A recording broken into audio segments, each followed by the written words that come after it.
तो चलो आज हम क्या करने वाले हैं, आप सबको पता है कि भाई हमने फाइनेंशियल मैनेजमेंट चैप्टर कर रहा था।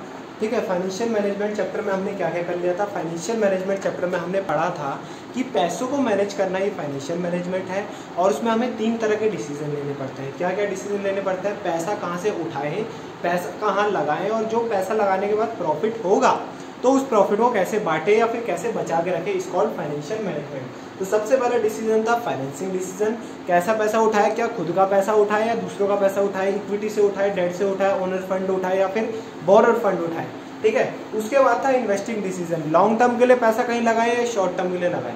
ठीक है, लॉन्ग टर्म डिसीजन को कैपिटल बजटिंग डिसीजन भी कहते थे और शॉर्ट टर्म डिसीजन को वर्किंग कैपिटल डिसीजन भी कहते थे। फिर थर्ड क्या है, डिविडेंड डिसीजन। मैंने बताया था जब भी कंपनी पैसा बांटती है, जब भी कंपनी पैसा बांटती है तो उसे कहते हैं डिविडेंड।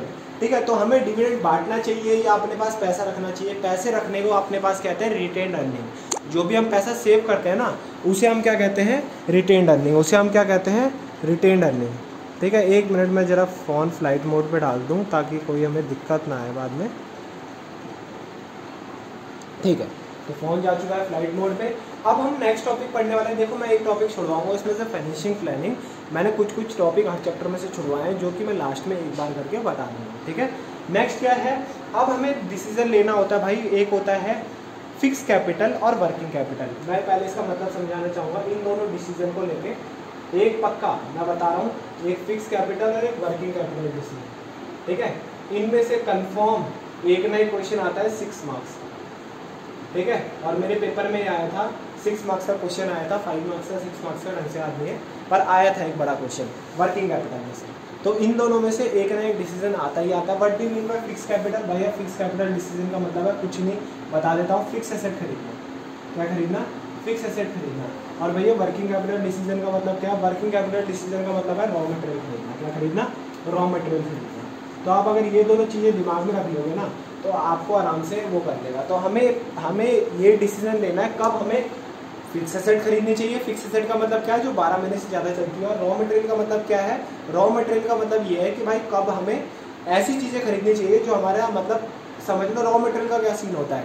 जैसे अगर ये बनवा रहे हैं, प्लास्टिक चाहिए मान लो, जब ये बना लिया तो रॉ मटेरियल खत्म, तो 12 महीने से कम ही चलता है ना रॉ मटेरियल। तो वर्किंग कैपिटल का मतलब ये होता है बिजनेस चलाने के लिए जो भी चीज़ हम खरीदते हैं, जैसे कि रॉ मटेरियल। अगर रॉ मटेरियल नहीं होगा बिजनेस चलेगा नहीं। ठीक है, फिक्स एसेट क्या होता है? फिक्स एसेट ऐसे होते हैं जो भाई इस चीज़ को बनाते हैं। मार्कर बनाने की बड़ी बड़ी मशीन चाहिए होती है ना, तो वो होती है फिक्स कैपिटल डिसीजन। जब हम फिक्स एसेट खरीदते हैं तो उसे कहते हैं फिक्स कैपिटल डिसीजन। ठीक है, तो हम आज सीखने वाले हैं भाई दोनों को फैक्टर, वेरी वेरी इंपॉर्टेंट, आप मार्क कर लेना। तो सबसे पहले मैं आपको सिखाता हूँ, ये जो हमारा दे रखा है फिक्स कैपिटल मेथड दे रखा है। ठीक है, मैं बुक मेरे पास फ़ोन में है। तो फिक्स कैपिटल मेथड क्या है? फिक्स कैपिटल मेथड बोल रहा हूँ, सॉरी, ये अकाउंट्स पढ़ाते समय ध्यान हो गया। तो हम पढ़ने वाले, देखो फिक्स कैपिटल का मतलब तो मैंने पढ़ा दिया, एक बार आप रीड भी कर लेना। जब भी हम लॉन्ग टर्म एसेट खरीद रहे होते हैं या फिर फिक्स एसेट खरीद रहे होते हैं, उसको बोलते हैं फिक्स कैपिटल डिसीजन। क्या बोलते हैं हम? Fix capital decision. ठीक है भैया, अब नेक्स्ट बताओ भैया, जब भी हम फिक्स कैपिटल डिसीजन लेते हैं तो क्या सोच के लेते हैं? What are the factor affecting हमें फिक्स एसेट ज़्यादा खरीदने चाहिए, कम खरीदने चाहिए, तो कौन कौन से है? सबसे पहला है नेचर ऑफ द बिजनेस। सबसे पहला क्या है? Nature of the business. सबसे पहला क्या है? Nature of the business. अगर आपको अच्छी तरह याद होगा, अगर आप मेरे साथ अलाउंस में पढ़ते हुए आ रहे हो, तो 3 तरह के बिजनेस होते थे। सबसे पहला होता था मैन्युफैक्चरिंग, ठीक है, ट्रेडिंग, मैन्युफैक्चरिंग, ट्रेडिंग और सर्विस। मैन्युफैक्चरिंग, ट्रेडिंग और सर्विस, ये 3 तरह के बिजनेस होते थे। अब आपसे एक सवाल पूछूंगा, मशीन, अगर हम कोई भी मशीन खरीद रहे हैं, सबसे ज़्यादा मशीनें कौन से बिजनेस में लगेगी? क्या मशीन मेरे इंडस्ट्री में लग रही है ज़्यादा? मेरे सर्विस इंडस्ट्री है ना? नहीं। क्या, या फिर मशीन जो बड़ी बड़ी फैक्ट्रियाँ होती है, जो बड़े बड़े फ़ोन बनाते हैं, जो बड़े बड़े ये बनाती है मार्कर, उन फैक्ट्री में ज़्यादा लगेगा। तो फैक्ट्री तो कहाँ आ गई? मैन्युफैक्चरिंग में। तो बताओ मैन्युफैक्चरिंग में ज़्यादा लगेगी या सर्विस इंडस्ट्री में ज़्यादा लगेगी? ऑब्वियसली जो फिक्स कैपिटल होगी, जो फिक्स एसेट खरीदेंगे, मैन्युफैक्चरिंग में ज़्यादा खरीदेंगे। बताओ मैन्युफैक्चरिंग में ज़्यादा खरीदेंगे, ट्रेडिंग में ज़्यादा खरीदेंगे? भैया ट्रेडिंग तो वो होता है ना, जैसे आपके बाहर दुकानें हैं, उन दुकानों में कोई मटेरियल लगता है? नहीं। पर मान लो एक दुकान में पार्ले जी बन रहा है, एक दुकान में पार्ले जी बिक रहा है, उसको क्या फिक्स एसेट रखना पड़ेगा कोई पार्ले जी बेचने के लिए? अभी क्या रखना पड़ेगा? एक टेबल काउंटर, बस बात खत्म। और जो इंडस्ट्री में पार्ले जी बन रहा होगा उसमें मशीनरी ज़्यादा होगी नहीं होगी? ऑब्वियसली होगी। तो फिक्स एसेट जो भी हम फिक्स कैपिटल खरीदते हैं वो नेचर ऑफ द बिजनेस देख के खरीदते हैं। अगर हमारा मैन्युफैक्चरिंग इंडस्ट्री है तो ज़्यादा फिक्स एसेट लगेंगे, फिक्स कैपिटल ज़्यादा लगेगी, और अगर ट्रेडिंग या सर्विस है तो हमारी फिक्स कैपिटल क्या लगेगी, कम लगेगी। बात समझ आई। अब नेक्स्ट क्या है भाई, scale of operation. What do you mean by scale of operation? Scale of operation का मतलब है हमारा बिजनेस कितना बड़ा है। एक बात बताओ, एक छोटी इंडस्ट्री में ज़्यादा फिक्स कैपिटल लगेगी, फिक्स एसेट आएंगे, या फिर एक बड़ी इंडस्ट्री में? ऑब्वियसली बड़ी इंडस्ट्री में ज़्यादा आएंगे। तो यही बता रखा है, अगर आपकी स्केल ऑफ ऑपरेशन कम है, अगर आपकी इंडस्ट्री छोटी है तो आपको कम लगेगा फिक्स एसेट, अगर आपकी इंडस्ट्री बड़ी है तो ज़्यादा लगेगा। थर्ड है टेक्निक ऑफ प्रोडक्शन। अब मैं इसको लिंक करूँगा इकोनॉमिक्स से, इससे लिंक करूँगा मैं इकोनॉमिक्स से। What do you mean by technique of production? Technique of production है, एक होता है लेबर इंटेंसिव और एक होता है कैपिटल इंटेंसिव। देखो, अगर आपकी लेबर इंटेंसिव टेक्निक है ना, अगर आपकी लेबर इंटेंसिव टेक्निक है तो भाई लेबर को तो वेजेस जाती है, जो रोज का खर्चा है, तो वो आ जाएगा वर्किंग कैपिटल में। बट जो कैपिटल इंटेंसिव होता है उसमें बड़ी बड़ी मशीनरी होती है, बड़ी मशीनरी, तो बड़ी मशीनरी तो फिक्स एसेट ही होते हैं ना हमारे। तो अगर आप कैपिटल इंटेंसिव टेक्निक यूज़ कर रहे हो तो आपकी मशीनरी ज़्यादा लगेगी, फिक्स एसेट ज़्यादा लगेंगे। बट अगर आप लेबर इंटेंसिव टेक्निक यूज़ कर रहे हो तो आपका क्या करेगा, आपकी फिक्स कैपिटल क्या लगेगी, कम लगेगी। बात समझ आई, ठीक है। अब नेक्स्ट क्या है, टेक्नोलॉजिकल अपग्रेडेशन। क्या है नेक्स्ट? Technology upgradation. नेक्स्ट क्या है, टेक्नोलॉजी अपग्रेडेशन। अगर देखो जैसे फ़ोन की इंडस्ट्री है, ठीक है, आप देख रहे होगे फ़ोन की इंडस्ट्री में क्या आ रहा है, रैपिड चेंज आ रहा है। फ़ोन की इंडस्ट्री में क्या आ रहा है, रैपिड चेंज आ रहा है। देखो अभी एक ज़माने की बात करो, 5 साल पहले की, ऐसे फ़ोन आते थे, ठीक है, एकदम घटिया फ़ोन आया करते, सबके पास कीपैड फ़ोन थे, किसी के पास स्मार्टफोन नहीं था, ठीक है। तो टेक्नोलॉजी अपग्रेडेशन का मतलब यह है, जिस इंडस्ट्री में हम हैं, जैसे जो पंखा है, आपके घर पे पंखा लगा हुआ है सबके घर पे, ठीक है, तो पंखा भाई पहले भी वैसे ही था, अभी भी वैसा है, पर अभी थोड़ा बहुत चेंज आ रहा है, ज़्यादा नहीं, थोड़ा बहुत। बट क्या फ़ोन में हर 3 महीने में चेंज आ जाते नहीं आ जाते? बिल्कुल। तो 2 तरह की इंडस्ट्री होती है, जिसमें रैपिड ग्रोथ होती है और जिसमें स्लो ग्रोथ होती है, ठीक है। तो इसमें वही लिखा हुआ है, industry in which technology upgradation is fast need more amount of fix capital. अब भाई अगर हमारी इंडस्ट्री चेंज हुई, ठीक है, कल को भाई एक मशीन यूज़ होती थी, वो नॉर्मल फ़ोन बनाने में यूज़ होती थी, 3 महीने बाद फ़ोन चेंज हो गया, फ़ोन अच्छे वाले आने लगे, तो हमें दूसरी मशीन खरीदनी पड़ेगी। बात सही है ना। तो टेक्नोलॉजी अपग्रेडेशन अगर फास्ट होगा किसी इंडस्ट्री में तो उसमें फिक्स कैपिटल ज़्यादा लगेगी, और टेक्नोलॉजी अपग्रेडेशन कम होगा तो उसमें कम लगेगी। ऑब्वियसली उसमें 10-10 साल 20-20 साल एक मशीनरी यूज़ होती रहेगी। तो अब फिफ्थ क्या है, फिफ्थ है ग्रोथ प्रोस्पेक्ट। फिफ्थ क्या है, ग्रोथ प्रोस्पेक्ट। एक बात बताओ, अगर हमारा मान लो ट्यूशन है, ठीक है, हमारा ट्यूशन है, हमने क्या करा, हमने एक सिंपल सी चीज़ बोली कि भाई हमें क्या करना है, आज हमारा एक ट्यूशन है, कल को हमें दूसरा ट्यूशन खोलना है, तो उसके लिए कुर्सियाँ चाहिए होगी, उसके लिए क्या चाहिए होंगे भाई, एसी लगाना हो एसी चाहिए होगा, उसके लिए अगर पंखे लगाने पंखे, बल्ब चाहिए होंगे, ये चाहिए होगा, व्हाइट बोर्ड मार्कर चाहिए होंगे, बहुत सारी अनेक चीज़ें चाहिए होगी। तो ग्रोथ प्रोस्पेक्ट, अगर हम फ्यूचर में सोच रहे हो ग्रोथ प्रोस्पेक्ट ज़्यादा है हमारा, तो कैपिटल भी क्या होनी चाहिए, फिक्स कैपिटल हमारे पास ज़्यादा होनी चाहिए, ठीक है ना। अगर फ्यूचर में ग्रोथ प्रोस्पेक्ट है ही नहीं, हमें करना ही नहीं है ग्रोथ, तो हमें क्या चाहिए, फिक्स कैपिटल कम चाहिए, कोई दिक्कत नहीं है, ठीक है। फिर आता है डाइवर्सिफिकेशन। फिर क्या आता है, डाइवर्सिफिकेशन। एक बात बताओ, what do you mean by diversification? अगर हमारा बिजनेस डाइवर्स है, डाइवर्स मतलब फैला हुआ बिजनेस है, तो उसमें कैपिटल क्या चाहिए होगी, ऑब्वियसली ज़्यादा चाहिए होगी, ठीक है। Companies which have plans to diversify their activities by including more range, ठीक है, अगर जिनको ज़्यादा डाइवर्सिफाई करना होगा उसमें कैपिटल ज़्यादा लगेगी और फिक्स कैपिटल भी ज़्यादा लगेगी, और जिसको कम डाइवर्सिफाई करना होगा, करना ही नहीं होगा डाइवर्सिफाई, उसमें कैपिटल क्या लगेगी, कम लगेगी। Availability of finance and leasing facility. इससे पहले मैं नेक्स्ट पढ़ाने जाऊँगा, level of collaboration of joint venture. Joint venture का मतलब आपको बताऊँ, जॉइंट वेंचर का 2 पॉइंट पढ़ रहा हूँ मैं लास्ट में, क्योंकि इसमें क्या होता है 5 से 6 पॉइंट आपको लर्न करने होते हैं, ठीक है, बट दोनों लास्ट के पॉइंट याद करते हुए चलना है, केस स्टडी में कुछ भी पूछ सकता है, ठीक है। तो level of collaboration of joint venture, इसका मतलब क्या होता है, देखो level of collaboration of joint venture का मतलब होता है कि आपने जो जॉइंट वेंचर खोला है, मतलब जैसे कि मारुति सुजुकी एक जॉइंट वेंचर है, ठीक है, तो मारुति और सुजुकी एक जॉइंट वेंचर है, तो या फिर मैं सबसे बढ़िया एग्जांपल देता हूँ, आप घर में 2 भाई, ठीक है, या भाई और बहन, ठीक है, तो आपको क्या होता है, कभी मान लो, या उससे भी और बढ़िया एग्जांपल, ठीक है, आपका भाई है 12th में, आप हो 10th में, ठीक है, आप उसने 12th पास कर ली, उसने भी कॉमर्स ली थी, आपने भी कॉमर्स ली, तो उसकी जो बुक्स होगी आपके काम आ जाएगी, ठीक है। तो लेवल ऑफ कोलैबोरेशन का मतलब ये होता है, अगर आपका कोलैबोरेटिंग पार्टनर अच्छा होता है ना, अगर उसके पास ही एसेट्स पड़े हुए हैं, उसके पास ही सारी चीज़ें पड़ी हुई है, तो हमें दूसरी खरीदने की जरूरत ही नहीं है। क्या आपको पैसे खरीदने की जरूरत पड़ी बुक्स खरीदने के लिए? नहीं। तो लेवल ऑफ कोलैबोरेशन अगर हमारा अच्छा होगा तो हमें क्या हो जाएगा, फिक्स एसेट इजीली अवेलेबल हो जाएंगे और फिक्स कैपिटल रखनी पड़ेगी लो, हमें ज़्यादा पैसा खर्च करना ही नहीं पड़ेगा, जो बुक फटी हुई होगी वही नहीं लेंगे खाली। तो लेवल ऑफ कोलैबोरेशन का मतलब यही है। फिर नेक्स्ट क्या है, फिर नेक्स्ट है availability of finance and leasing facility. अगर मान लो अगर बैंकों से आसानी से हमें लोन मिल जाता है तो क्या हमें फिक्स कैपिटल फिक्स एसेट की ज़्यादा जरूरत पड़ेगी? नहीं। हम बोलेंगे भाई हम तो कभी भी लोन लेके खरीद लेंगे, बाहर से पैसा उठाएंगे खरीद लेंगे, हमें अपने पैसे की जरूरत ही नहीं है। पर अगर हमारी लीजिंग फैसिलिटी बेकार होगी, बैंक हमें लोन देता नहीं है क्योंकि भाई हमारा क्रेडिट स्कोर अच्छा नहीं है। What do you mean by credit score? Credit score का मतलब होता है कि एक ना इंडस्ट्री होती है वो हमें रेटिंग देती है कि इनको लोन देना चाहिए नहीं देना चाहिए। तो अगर अच्छा नहीं है तो भाई लोन मिलेगा नहीं हमें, तो अगर लोन नहीं मिलेगा तो हमें फिक्स कैपिटल अपनी बढ़ा के रखनी पड़ेगी। ठीक है, तो ये कुछ पॉइंट थे। अगर कोई भी समझ नहीं आया हो कमेंट पे आप पूछ लीजिए, व्हाट्सएप पे पूछ लीजिए, कहीं पे पूछ लीजिए, मैं रिप्लाई जरूर करूँगा। ठीक है, और अगर कोई भी अच्छे से पॉइंट और अच्छे से समझना हो तो बता दीजिएगा, मैं फिर से एक बार रिवाइज करवा दूँगा। ठीक है, आज ही चैप्टर खत्म हो रहा है, वर्किंग कैपिटल डिसीजन कराऊंगा, उसके ज़्यादा पॉइंट है, जैसे ही वो डिसीजन करा लो चैप्टर खत्म। फाइनेंशियल प्लानिंग पे टिक कर लेना, वो मैं बाद में कराऊंगा। बात समझ आई? तो नेक्स्ट क्या है, नेक्स्ट आ जाता है हमारा वर्किंग कैपिटल डिसीजन। नेक्स्ट क्या आ जाता है, वर्किंग कैपिटल डिसीजन।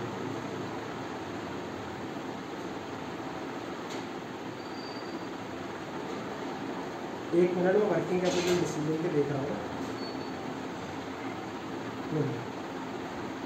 देखो वर्किंग कैपिटल डिसीजन का मतलब क्या है, डे टू डे जो हमारा खर्चा होता है ना, डे टू डे जो हमारा खर्चा होता है, डे टू डे जो हमारा खर्चा होता है, जैसे कि सबसे अच्छा एग्जांपल मैंने दिया था रॉ मटेरियल। रॉ मटेरियल हमारे डे टू डे आता है। ठीक है, या फिर मान लो हमारा ट्यूशन सेंटर है, उसमें भी डे टू डे के कुछ खर्चे होते हैं। भाई देखो जो रोज़ रोज़ पानी आता है ट्यूशन में, ठीक है, आजकल तो ट्यूशन बंद है ऑब्वियसली, ठीक है, रोज़ रोज़ पानी आता है ट्यूशन में। बिजली का खर्चा इसे वर्किंग कैपिटल, अगर वो नहीं चुकाएंगे तो भाई बिजली बंद हो जाएगी। ठीक है, जो हमारे मार्कर होते हैं ये भी वर्किंग कैपिटल में है। ठीक है, तो ये सब डिसीजन को जो हम लेते हैं, जो वर्किंग कैपिटल रोज का पैसा जो घूमता है, जो रोज का पैसा घूमता है। ठीक है, अगर मान लो इस डिसीजन में ले लो आपको लेनी है कार, ठीक है, और इसमें ले लो आपको घर के लिए खाना लेना है, तो घर का खाना तो रोज ही आता है ना, घर के खाने के लिए तो रोज खर्चा होता है, तो इसको कहते हैं वर्किंग कैपिटल डिसीजन, जिसमें हम रॉ मटेरियल खरीदते हैं। तो ये सब डिसीजन लेने से पहले हम क्या क्या फैक्टर दिमाग में लेते हैं तो वो देखना। तो सबसे पहला फैक्टर है लेंथ, ये बाद में बढ़ाता हूँ, स्केल ऑफ ऑपरेशंस। अगर मान लो हमारा ट्यूशन होंगे 5, जो खर्चा भी ज़्यादा ही होगा ना, रोज का चलाने का खर्चा पाँचों ट्यूशन में जाएगा, और ट्यूशन होगा एक तो खाली एक ट्यूशन में जाएगा। तो स्केल ऑफ ऑपरेशन का मतलब है अगर आपका स्केल ऑफ ऑपरेशन ज़्यादा है तो फिक्स कैपिटल भी ज़्यादा होगी और साथ में वर्किंग कैपिटल भी आपको ज़्यादा रखनी पड़ेगी, और अगर स्केल ऑफ ऑपरेशन कम है फिक्स कैपिटल भी कम और वर्किंग कैपिटल भी कम, ऑब्वियसली सेम पॉइंट। ठीक है, फिर क्या है, ग्रोथ प्रोस्पेक्ट, सेम पॉइंट। अगर आपको ग्रोथ करनी है तो वर्किंग कैपिटल ज़्यादा रखनी पड़ेगी। ठीक है, और अगर एक मिनट पॉइंट पढ़ लेता हूँ क्योंकि थोड़ा सा चेंज भी हो सकता है। एक्चुअली क्या है, मेरे पास एक ही पेज अवेलेबल है, तो अगर इसमें कुछ और दिखाई दिया तो आप एक बार पूनम गांधी में चेक कर लेना, बट मेरे हिसाब से सही है। अगर आपको ग्रोथ करनी है कल को ज़्यादा तो आपको वर्किंग कैपिटल ज़्यादा रखनी पड़ेगी। क्यों? क्योंकि भाई वर्किंग कैपिटल जो है वो आगे चल के जो आपका दूसरा बिजनेस खुलेगा उसमें भी काम आएगी। ठीक है, तो आपको ग्रोथ के लिए ज़्यादा वर्किंग कैपिटल रखनी पड़ेगी, और नो ग्रोथ तो आपको क्या करनी पड़ेगी, कम वर्किंग कैपिटल रखनी पड़ेगी। नेचर ऑफ द बिजनेस, अब नेचर ऑफ द बिजनेस का मतलब है, नेचर ऑफ द बिजनेस का सिंपल मतलब है यही, जो मैन्युफैक्चरिंग सेक्टर होगा वहाँ वर्किंग कैपिटल ज़्यादा चाहिए होगी, रोज के रॉ मटेरियल, रोज के वेजेस दे रहे हैं हम, बहुत सारी चीज़ें होती है। जो ट्रेडिंग और सर्विस बिजनेस होता है वहाँ पे वर्किंग कैपिटल क्या होती है, कम। हमारे ट्यूशन में क्या खर्चा होता है, ज़्यादा खर्चा होता है नहीं, बट एक फैक्ट्री वहाँ रोज का खर्चा होता है, लेबर आते हैं रोज पैसे ले जाते हैं। बात समझाई? Next, length of operating cycle. अब ये समझना, मैंने शायद आपको समझा भी रखा है, what do you mean by operating cycle, accounts में समझाया, फिर से समझाया जाएगा। ऑपरेटिंग साइकिल का मतलब होता है कि जब भी हम कोई प्रोडक्ट बनाते हैं, जब भी मान लो तो मार्कर बनाया, मार्कर हमने बना दिया, ठीक है, मार्कर बनाने का मतलब ये नहीं है ऑपरेटिंग साइकिल खत्म हो गई। मार्कर बना के जब हम इसे बाजार में बेचते हैं ना, जब हमारे हाथ में कैश आ जाता है, जब हमारा कैश आ जाता है, मान लो ये प्रोसेस होने में लगता है 3 महीने, तो हमें क्या होती है, 3 महीने की हमारी ऑपरेटिंग साइकिल होती है। 3 महीने की क्या होती है, हमारी ऑपरेटिंग साइकिल होती है। अगर ये हमारी ऑपरेटिंग साइकिल ज़्यादा है, मतलब हमारे हाथ में कैश आने में ज़्यादा टाइम लगता है, तो हमें क्या करना चाहिए, वर्किंग कैपिटल ज़्यादा वर्किंग कैपिटल चेक कर लो यार, ये प्रोडक्शन साइकिल है,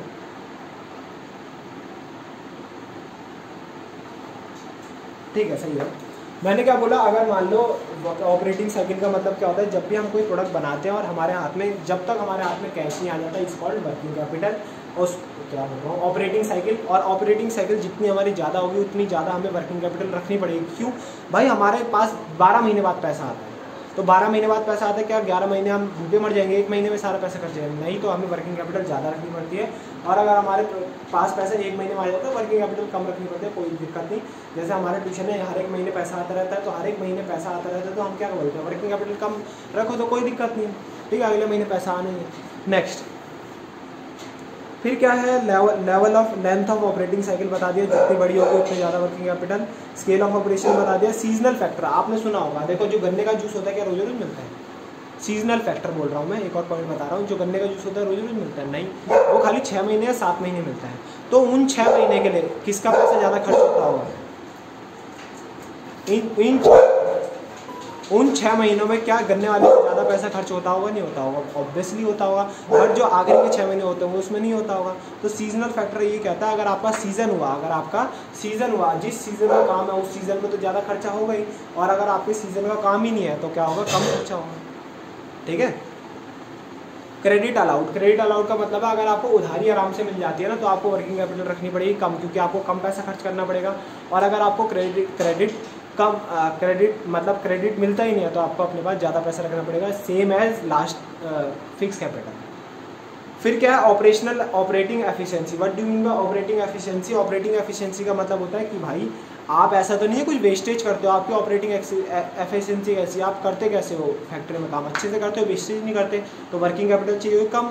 पर अगर ऑपरेटिंग एफिशिएंसी ज़्यादा होगी, ऑपरेटिंग कॉस्ट रेशियो बिल्कुल सेम है, अगर आपकी ऑपरेटिंग कॉस्ट रेशियो ज़्यादा होगी, ऑपरेटिंग कॉस्ट रेशियो आपकी ज़्यादा होगी, तो आपको वर्किंग कैपिटल भी ज़्यादा रखनी पड़ेगी। ऑपरेटिंग कॉस्ट रेशियो कम होगी तो आपको क्या रखनी पड़ेगी, कम रखनी पड़ेगी working capital.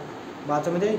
Level of competition, अब एक बात बताओ, अगर सामने वाला लेवल ऑफ कंपटीशन ज़्यादा होगा तो आपको और अच्छे अच्छे फीचर देने पड़ेंगे। जैसे फॉर एग्जांपल हमारे ट्यूशन में लगा पंखा, साइड वाले में लगा एसी, तो कल को हमें भी एसी लगवाना पड़ेगा, ठीक है, ज़्यादा बिजली खर्च करनी पड़ेगी।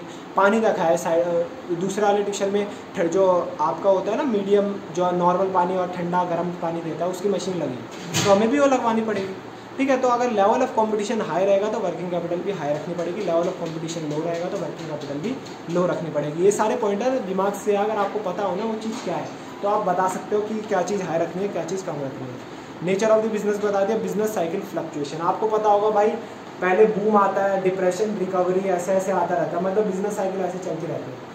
जब बूम का पीरियड होगा ना, तब आपका ज़्यादा वर्किंग कैपिटल होना चाहिए, क्योंकि आपका ज़्यादा काम हो रहा है, ज़्यादा बिजनेस चल रहा है, तो ज़्यादा वर्क हो रहा होगा तो आपको क्या करना पड़ेगा, ज़्यादा वर्किंग कैपिटल रखनी पड़ेगी। और जब आपका बिजनेस चल ही नहीं रहा तो क्या आपको वर्किंग कैपिटल रखनी पड़ेगी? नहीं, ऑब्वियसली नहीं, ठीक है। टेक्नोलॉजी एंड प्रोडक्शन साइकिल, वही बात हो गई कि भाई आपका प्रोडक्शन कैसा है। अगर आपका प्रोडक्शन कैपिटल इंटेंसिव है, लेबर इंटेंसिव, अगर आपका कैपिटल इंटेंसिव है, वर्किंग कैपिटल लो रखनी पड़ेगी, पर फिक्स कैपिटल हाई रखनी पड़ेगी। और अगर आपका लेबर इंटेंसिव है तो वर्किंग कैपिटल ज़्यादा और फिक्स कैपिटल कम। बात समझ आई। क्रेडिट अवेल बता दिया, अवेलेबिलिटी ऑफ रॉ मटेरियल और इन्फ्लेशन। देखो अवेलेबिलिटी ऑफ रॉ मटेरियल का मतलब क्या होता है, अवेलेबिलिटी ऑफ रॉ मटेरियल का सिंपल सा मतलब होता है कि भाई अगर आपको रॉ मटेरियल इजीली अवेलेबल हो जाते हैं तो आपको वर्किंग कैपिटल क्या रखनी पड़ेगी, कम रखनी पड़ेगी। पर अगर रॉ मटेरियल क्या होंगे, कम होंगे, मतलब इजीली अवेलेबल नहीं होंगे, तो आपको वर्किंग कैपिटल ज़्यादा रखनी पड़ेगी, क्योंकि भाई वो ऑब्वियसली महंगा ही बिकेगा, ठीक है। और इन्फ्लेशन का मतलब क्या होता है, इन्फ्लेशन का मतलब है कि भाई आपको जो भी वर्किंग कैपिटल होती है इन्फ्लेशन देखते हुए करनी पड़ती है। अगर इन्फ्लेशन ज़्यादा है तो वर्किंग कैपिटल भी ज़्यादा, इन्फ्लेशन कम है, डिफ्लेशन चल रही है, सब कुछ सस्ते में मिल रहा है, तो आपको वर्किंग कैपिटल भी कम रखनी पड़ेगी। बात समझ आई। तो ये कुछ पॉइंट थे जो हमें बताते हैं हमें फिक्स कैपिटल कितनी रखनी चाहिए, ज़्यादा या कम, और वर्किंग कैपिटल वाला बताता है कि वर्किंग कैपिटल ज़्यादा रखनी चाहिए, कम रखनी चाहिए। कोई भी आपको डाउट है तो व्हाट्सएप कमेंट कहीं भी पूछ लो, कोई दिक्कत नहीं है, और बताओ कि समझ आया नहीं आया। हम नेक्स्ट क्लास से नेक्स्ट चैप्टर डायरेक्टिंग स्टार्ट कर देंगे, ठीक है। डायरेक्टिंग भी 4-5 क्लास का है, तो वो भी आराम से समझाएंगे, ठीक है। कहीं भी कोई भी दिक्कत आती है तो पूछो।